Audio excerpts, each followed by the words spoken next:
Welcome to the land of Prisma, where every brilliant shade of you shines. Hey guys, I am Prismatica, an electro-pop singer-songwriter and artist who just happens to be neurodivergent and self-loving fabulous.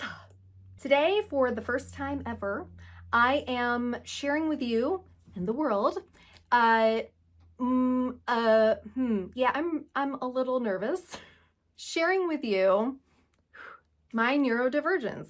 I have PTSD, I have ADHD, and I have autism. Whee! Now today I'm going to share with you some of my challenges with being neurodivergent, breakthrough moments that I've had, what can help you thrive, strengths, and also my concerns about opening up. I am sharing all of this with you just in case it helps you to hear it in some way or another. So let's get to it. Now, I was concerned about sharing my neurodivergence with the world, the label thing. It does concern me that people will take the labels and copy and paste what they know or think they know onto me, which may or may not be accurate or correct because everyone's neurodivergence looks different. And I also I don't know, something about me sharing it makes me think that people could be disappointed in me, which, I mean, it's just, it is what it is. Oh well. And segueing into the label thing is, what could that mean for me potentially politically moving forward?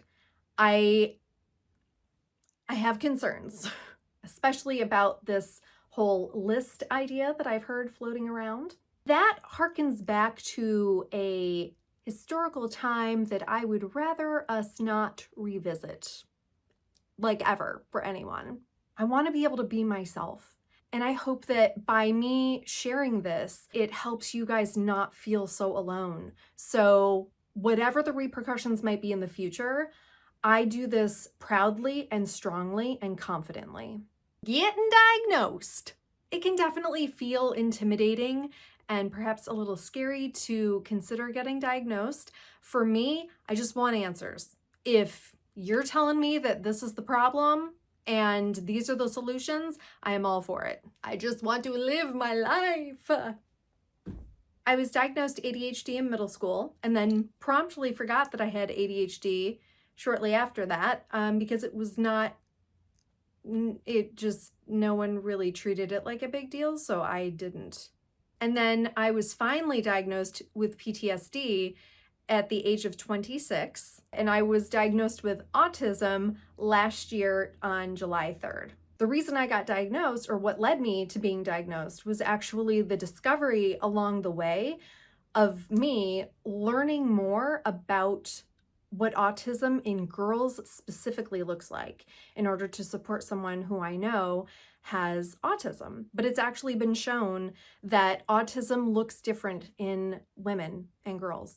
Google it, because for years I thought I might be autistic. But based on what I saw in mainstream media and in life, my traits did not sync up. So here's a brief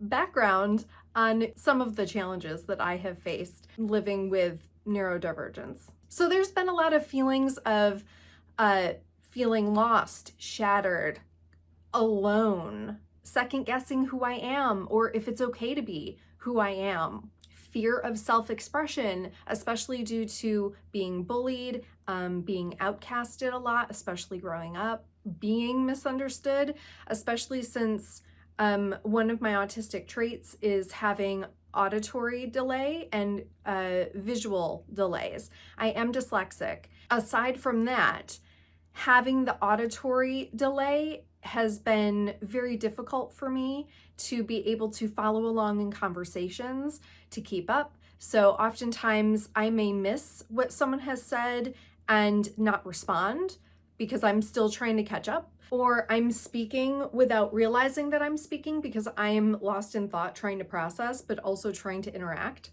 I may also ask you something that you literally just said, because I didn't hear it because I was trying to catch up.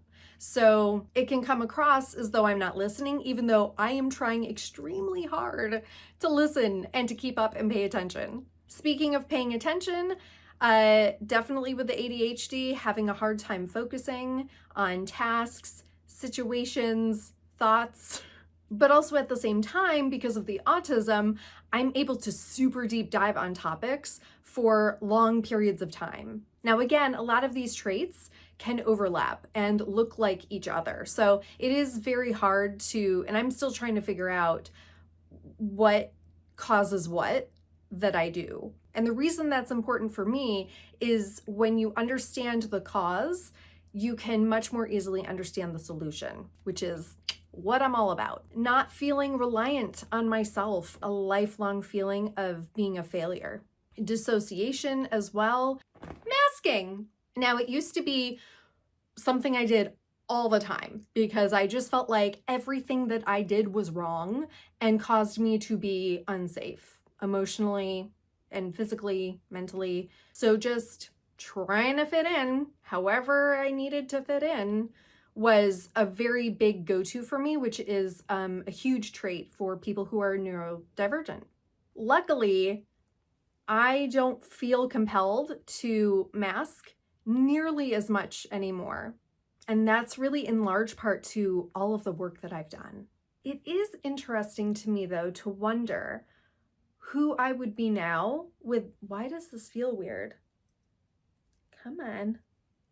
Without having masked my whole life, honestly, because I truly feel like me, I am myself, but who I am now is most absolutely caused by and informed by all of the masking that I did growing up.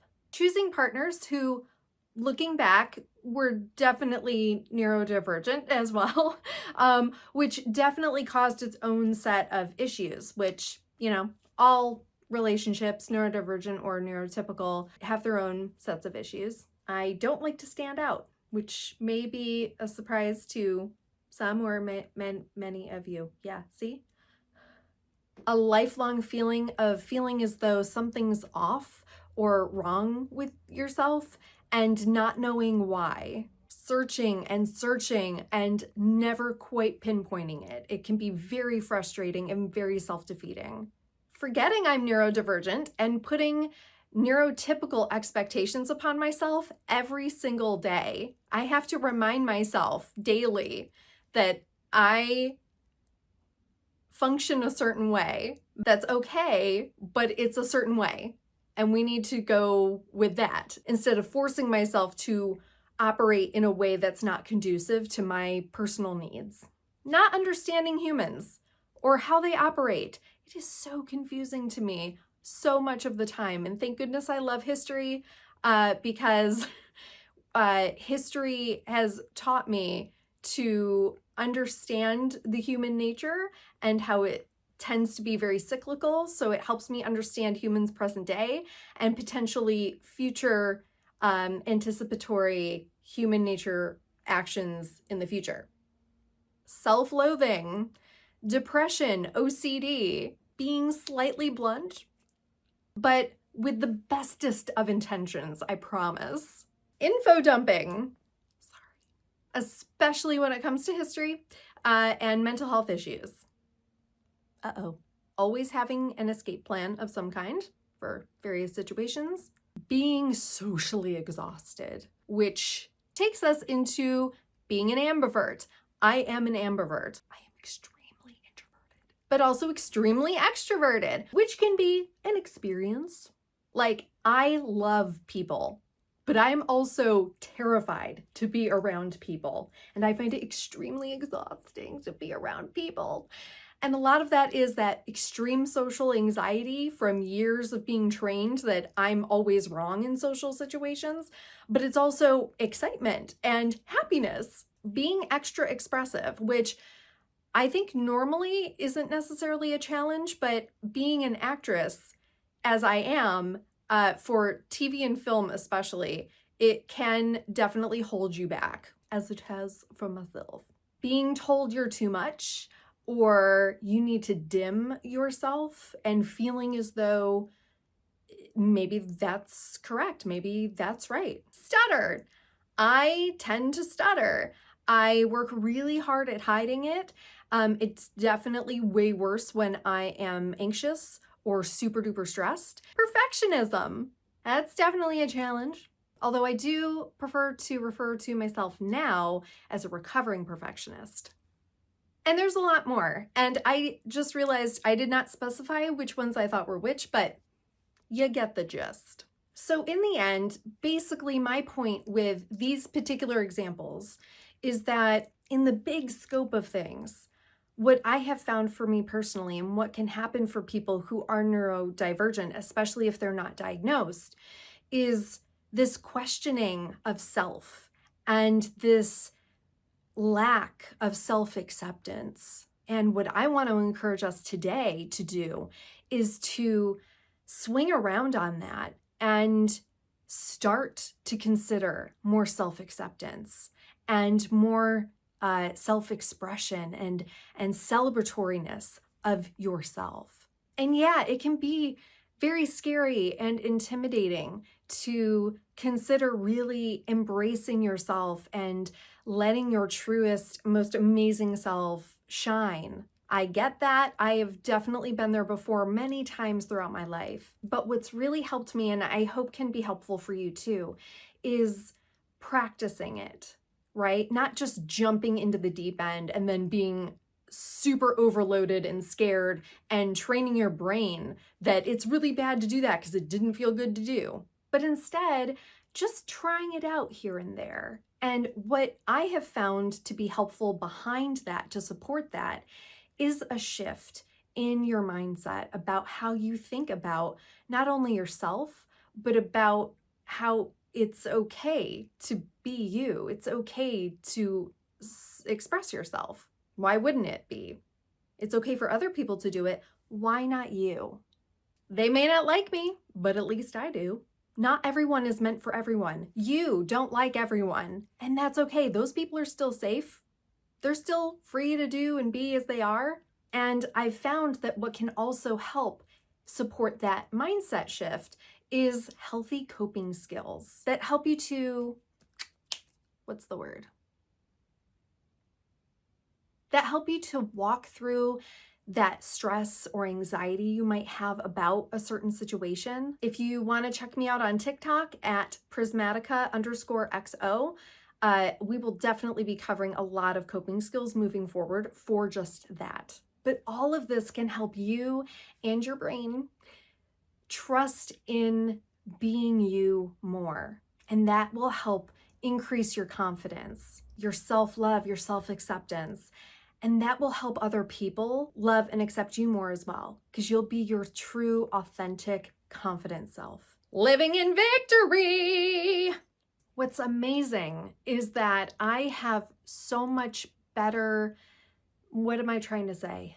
I'm so much better able to manage and walk through everything that tries to hold me back because of all of the work that I've done.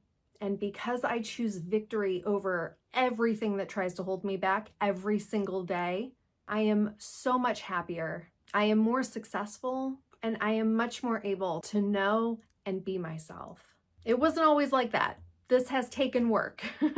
And I'm not saying you don't do the work. I'm sure you do the work. It's also helped me see that my neurodivergence comes with some pretty awesome strengths. I've come to realize that being extremely empathetic, which is a trait of autism, ADHD, and PTSD, is not a negative like I once thought it was. It's actually a pretty cool superpower. Extreme creativity, especially with problem solving.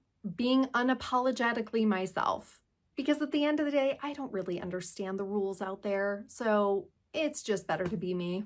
And it brings along with it a huge amount of freedom.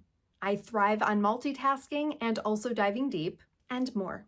So whether you are neurodivergent or not, life's not always going to be perfect. You're not always going to be perfect, but you can live in victory despite it all. I welcome you to share below what are some victorious or positive experiences that you've had. How have you found victory in your life? Please keep in mind that this is a safe space for all. Thank you so much for being here today. Stay radiant, stay real, and never dull your sparkle.